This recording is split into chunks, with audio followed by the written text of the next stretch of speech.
going on, people? Welcome to United View. How you lot doing? Welcome to a new day. The dust is settling on the Rafael Varane situation, but it's match day and it is the first road trip of the season. Is that the first road trip of the season? This is the first road trip of the season. It's pre-season friendly against Brentford. I think there's going to be about 30,000 Manchester United fans in attendance tonight at Old Trafford. And I'm looking forward to the game, man. We'll touch a little bit of transfer news towards the end of the video, but I wanted to just focus on the game because I'm just happy to be back out on the road. Obviously, we was down at QPR last week, but that wasn't a far journey because, you know, fake fan and that, Londoner, you know, not a real fan, you know. But big up, man. This is a long journey to our home game at Old Trafford for myself, so I wanted to get on and do a proper road trip, man.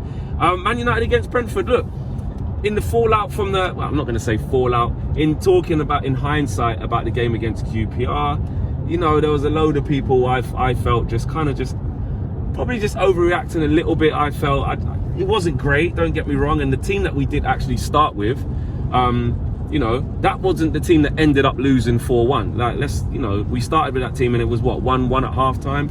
Regardless, it's a pre-season friendly, man. You know what I mean? It was a hot day, it was nice. Just get a run out. 90% of the team is not the team. Do you know what I'm saying? It is what it is. But that doesn't mean that Ollie will be happy with that just because, you know, players got minutes in their legs. That's, you know, we need to play better than that.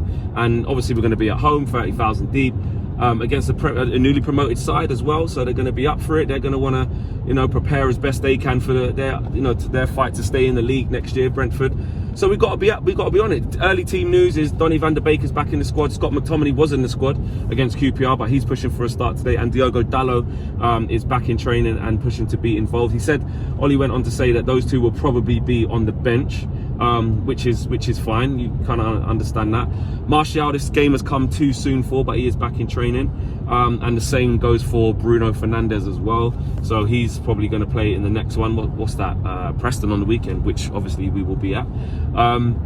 So yeah, I think it's going to be as you were with a lot. I'm excited to see Donny get some minutes. You know, there's a lot of talk if Pogba goes, what happens to Donny, the 4-3-3, etc., etc. There was kind of like mixed messages with what you guys thought. I was adamant I saw a 4-3-3 or like a 4-1-2-3 against QPR. I saw Matic holding deep.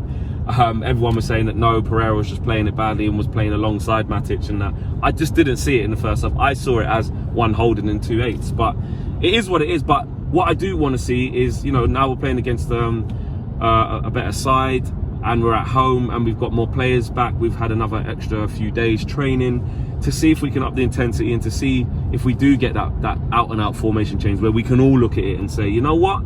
Yeah, he's playing 4-3-3 here. You know, everyone's going to be buzzing because we just signed Rafael Varane. Not that he's going to be on shows, he's not here yet, but the announcement was there. Although technically, the announcement on the day was Ollie getting a new deal, and then we lost 4-1. But it doesn't obviously correlate to that. But it would just be nice to get a good performance. There'll be a lot of fans there who haven't been to football in ages today, as Old Trafford opens its gates to us again. After that game against Fulham briefly, but towards the end of the season, last home game of the season. So I'm looking forward to that. Another case for the youngsters, I think Chong won't be there. He's gone to Birmingham City now. He signed before, but he's now gone there. Alanga, another chance for him. Maybe a start for Hannibal Mejbri. That would be nice to see. Mason's been up front in most of these games until Cavani comes back. So we'll see what happens there. Palestri's been starting, but I'd like to see Alanga start for sure. And I think in midfield, you still got one matter. He should probably start. Didn't start against QPR. You bring him in. Jesse's still going. You want to bring him up to speed. I did want to talk about this though. Yeah, when I was actually thinking about it, today is what? What's the date today? 28th. 28th. Today's the 28th of July, right? And our first game is on the 14th of August, right? And a lot of our first teamers ain't actually got many games. Like we've got today where the first teamers still mainly ain't playing. We've got Preston on the weekend. What are we on today? We're on Wednesday, so that's in what? A few days time. On Saturday. I doubt many will be back fit for that. Then it's Everton at home, and then the season starts. So really, that Everton game, like the week before the season starts, I'm thinking about it, I'm like, rah, hold on a minute. Varane is understandable, he still hasn't even had the medical. Sancho is understandable kind of thing, because, you know, he had to have his holiday and that. But, and I know the other players needed their holiday, but I'm just deep in it. I'm like, rah, when are they going to get, they're only going to get one game and then they've got to start a high energy game against Leeds. Alex Telles is injured, so if Luke Shaw comes back with this rib situation and he isn't quite right, that isn't looking too good. Marcus Rashford potentially is going to need some time off. Hopefully he goes and gets that sorted, so he's not going to be up to speed. Martial still hasn't even started pre-season yet, and he hasn't played since, where are we now? So Martial must have played around February, March, April maybe, I want to say March, April, maybe March, something like that. Anyway, a long time. So he hasn't played for a while. Cavani's coming back late because obviously his holidays and stuff. So really, it's only been Wan-Bissaka, Greenwood. The keepers aren't even there. This is too soon for Dean Henderson as well. Ollie confirmed. David De Gea's not there as well. I mean, he was in the Euros, but he didn't even play. He's not back yet. Maybe he comes back in a few days. I was just thinking to myself, I don't know what you guys think. Actually, the main team, the first team, as in starting 11, might only get one game to prepare for that Leeds game, which is a little bit of a concern, if I'm being honest. You know, we have to be ready. We saw what happened last year when we didn't start right. And I'm not saying this is Ollie's fault or the club, because it's not. Because at the end of the day, you know, a lot of these players played in the tournament, in the Euros and stuff like that, or Copa America, and they need their rest. Especially the English players, they were there the longest. And the same with Brazil as well. They went quite far into the Copa America. But they should really start coming back, you know, Wednesday. I want to see them start coming back end of this week, man. You know, Maguire and Shaw, I'm not quite sure when they're back yet. I should have probably looked at that before we started doing the road trip. But they got to be back in by Monday for sure. I would have thought, you know, beginning of the week, because by then there's only going to be one more pre-season game left, and hopefully though, you never know. Sometimes they do the run-outs behind closed doors, you know, that you don't hear about. You never know. So we'll see. But I was just kind of thinking about that and thinking, oh, you know what? That's a bit iffy. One player who will probably play today, Axel Tuanzebe. A little bit of a transfer update on him potentially leaving, and in reports saying that Newcastle are in for him, and they are the front runners, and Axel's impressed by it, and Man United would quite like that for a loan. I know Newcastle. I mean, when I was doing a show on Talksport, I think it was Alex Crook. He was basically saying that Newcastle's transfer budget is £15 million. Wow, and wow, they're even trying to loan Joe Willock. They ain't got a lot of money. But I think that will be quite good for Axel to play at Newcastle for a season. Be tough. You know, Newcastle you're never quite sure what you're going to get. But big club, big fan base, playing week in, week out in the Prem is what he needs. I think that would be fantastic. He looked a little bit, him and Mengi last week. You know, we conceded some real bad goals last week. We did. Brandon Williams didn't play particularly well. But to be fair, he's going to have to be the backup left back for the start of the season, depending on, you know, I don't know if we do get Trippier or not in the closing before August the 31st, the transfer window closes. Maybe we might, but as it stands, me personally, I know they were exploring Brandon Williams going out on loan, which is the right move, and I still want that to happen. But just in case, I still think we need to keep him ticking along, keep him fit, keep him ready, just in case Luke Shaw gets back, man, and he ain't feeling it with the ribs. Who knows? He might need extra time for that to heal. I'm not saying he will. I'm not saying I've heard that. It's just an observation that from afar that I'm like, oh, Telles isn't ready. Luke Shaw might not be ready after only one pre-season game against Everton, and to go into a high energy game at home against Leeds on the first game of the season. That is going to be all action. Leeds, you know, after that 6-2, you know, I saw some of their players giving interviews saying they want to give a better account of themselves and that they're going to be bang up for it, and the pressure's on us. You know, me and DJ were talking last night. Will Sancho and Varane start in that game? You know, Varane's not even here yet. He ain't even had a medical. You know, hopefully he can play against Everton, get himself into it. But is Ollie going to just throw him in against Leeds first game of the season? I'm not too sure. We'll have to wait and see on that one. Even Lindelof, I don't even think he's back. Where's he? And obviously Eric Bailly's at the Olympics. So yeah, we need to look at it. We do need to look at it, and we need to go about our business and how we prepare the players. Ollie will obviously be aware of that after the real bad start that we had last season. It was an awful start, and then we got our act together. So that was my little worry. Matic obviously, got a 45 minutes or 50, 60 minutes, whatever he got against QPR before coming off. He'll probably go again. We might need him going forward for the beginning part of the season until August the 31st. There was reports that Matic might be leaving as well. I did see as well the talks of Neves and Camavinga, and just in general the hunt for a defensive midfielder.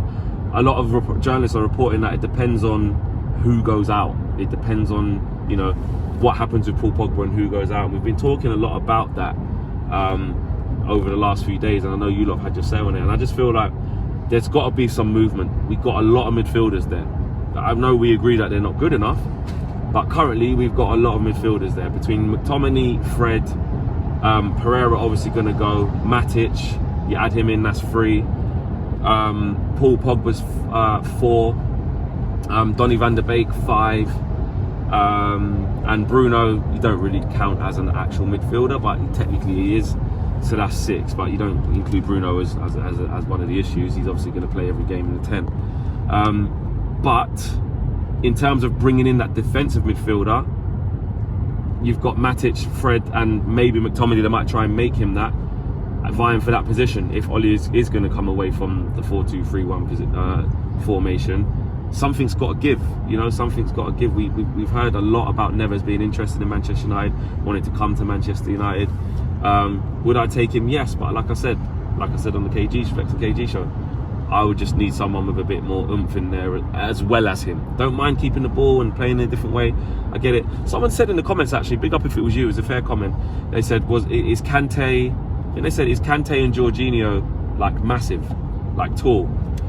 The answer obviously is no, and what they were saying is you don't need to be big to be, a defensive midfielder. I'm not saying you need to be big. I'm just saying that if in the midfield you don't have any other runners who can get about the pitch, it can be very difficult. So Kante does unlimited running. He's probably the best DM in the world. So it doesn't matter if he plays alongside another smaller player, etc. You need someone in there who can get about, in my opinion. And I just would refrain from having Ruben Neves as the sole holder alongside Donny van der Beek and Bruno. I just wouldn't have that. I think that's a very lightweight midfield with not enough steel in there. So that was just my opinion on that. But it will be interesting to see who goes and who comes. The Jesse thing is really, I know West Ham want him and stuff, and we want that permanently, but it just feels like he's gonna stay, and I just don't know what that would look like. Eric Bailly as well. There's talk of us wanting another centre back on top of Raphael Varane, and Koundé is going to go to Chelsea, it looks like, in a swap deal for Kurt Zouma. So we won't be getting him, which I didn't think we would anyway. Do we need another centre half on top of that? Well, if Eric Bailly says you ain't going to play me, Ollie, like clearly I can't even get in ahead of Lindelof, and now Lindelof's come out of the starting 11 and is now going to be on the bench because Varane's here. I've just got pushed further down the line. Axel Tuanzebe, definitely, he's going to be out on a loan. So Eric Bailly might even say, which I've seen a little bit in the news, say, goodbye. Yeah, good Eric Bailly, goodbye. We got that thumbnail first. Yeah. If I see it anywhere else, you stole it. 100%. It's true though. It's true. He might be saying, well, I may as well cut Layers because I'm clearly not going to play. Interesting to see about that. Lastly, the last thing I wanted to talk about, although it's match day and stuff like that, and we'll get to there, is the reports that basically John Murtough and Darren Fletcher, how they've kind of moved within the Raphael Varane transfer situation. Firstly, the reports are saying that Raphael Varane had his eyes set on Manchester United as early as last summer and last January. He really wanted to try something new. He changed agency, to a British-based agency for that reason. So big up to Varane. I'm sure when he does his first interview and stuff, more will come to light about, how he first got interested in United. But the biggest thing for me, and I was talking about this on a show a few shows ago, I can't remember exactly what show it was, and I was basically saying, Jadon Sancho got brought in quite swiftly. I know it was a roll-on from last year. Then it was all steam ahead for Raphael Varane, and almost a week later, a week and a bit later, we've announced Varane. That's pretty quick, pretty slick. And the reports are saying that, you know, they had a presentation, John Murtough and Darren Fletcher for Varane, and sold him the project. There was even reports that Real Madrid's last offer of trying to retain Varane was more than what we offered him. I don't know if that's true. It's just interesting to talk about if that was the case, that he still wanted to come here even though he could have got more money at Real Madrid, because like we do know what Romano was saying and people close to the deal, it was never going to be about money. If it was about money, he would have stayed at Real Madrid and probably been one of their highest earners if he wanted to. You know, he's been there 10 years, he's got money in the bank, he can demand a huge salary at Real Madrid. It wasn't about that. And also, he didn't break his relationship up. He acted accordingly and he left in the right way, which I think is really important, especially when you've been somewhere that long and you've got integrity about you. That's how you conduct yourself, which is sick.